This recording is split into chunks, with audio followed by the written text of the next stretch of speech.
Are you planning a trip to one of the most magical places on Earth? The Faroe Islands are still a secret dream destination, an incredible archipelago of steep cliffs, lush valleys, and panoramic views. A place where you can really feel complete solitude.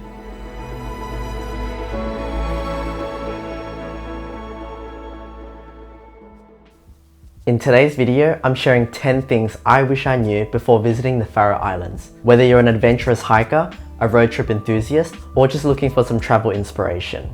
Stick around, this guide will save you time, money, and even maybe a few surprises along the way. Let's dive in. How to get around. Public transport is generally quite unreliable on the Faroe Islands as there are not plenty of them and they usually don't run on time. I found myself in situations where I often had to help some hitchhikers along the way to get from A to B because they couldn't rely on this transport system. So renting a car is by far the best way to get around the Faroe Islands, even though it may not be the cheapest way, but it provides you that peace of mind and also the flexibility of being able to go wherever you need to go at any time. Just be mindful that there are subsea tunnels that have tolls, so be aware of your routes, as I found myself needing to take some roads multiple times due to plans changing. Food. Ensure you bring as much food with you to cook as possible to save money, as the grocery store options in certain areas are limited and all shops are extremely expensive. I did bring some pre-made breakfast protein shakes with oats, as well as instant rice meals with protein for dinner, muesli bars, lollies, other snacks, while only purchasing items to have simple lunches. However, in hindsight, I should have brought more snacks to consume as I made my way through them quite quickly during my hikes. Camping. I brought my tent thinking I would set it up more. However, with the dreary weather and windy conditions, it felt more like a hassle to even set it up, pack it back down, and somehow dry it again than just sleeping in my car. To combat this, I probably would have booked to the Giljane's hostel for a very reasonable price instead, in order to have a dry and warm place to sleep. Card or cash. The Faroe Islands can easily be enjoyed without having to withdraw any cash out at all. The only time when I really needed any cash was the Villingardsfjord hike of 200 Danish krone, but that was it. Next, remember that the Faroe Islands is quite a slow-paced environment. Life is peaceful and relaxed. As a result, shops and restaurants close early, especially on weekends. So check opening hours ahead of time to avoid missing out. Puffin penguins.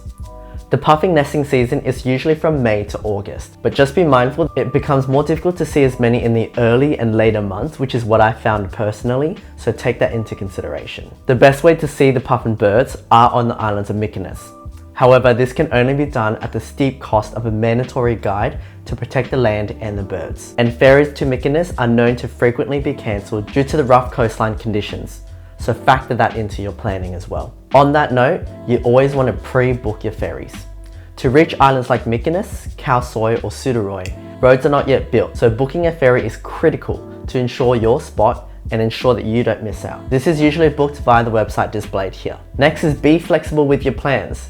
Expect all 4 seasons in one day. The weather can cause delays or not allow you to do certain activities or hikes, so it's critical to give yourself some leeway in the plan, or maybe plan a few things that don't require to be outdoors. Public restrooms are elite. The public restrooms in the Faroe Islands are plentiful, free, and always cleaned every night.